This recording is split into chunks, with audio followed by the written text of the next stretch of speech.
Yeah, still working to get new information about this crash. A live look at this semi-truck on fire on Interstate 44. This is just outside of Sullivan.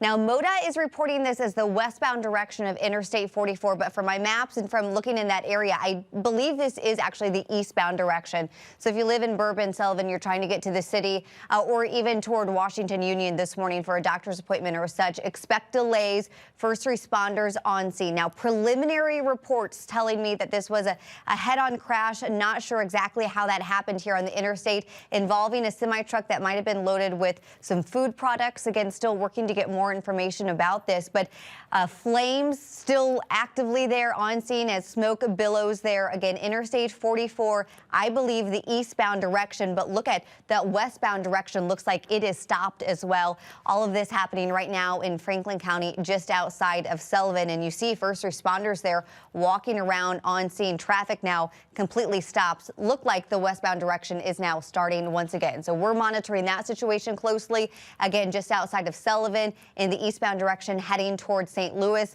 closer to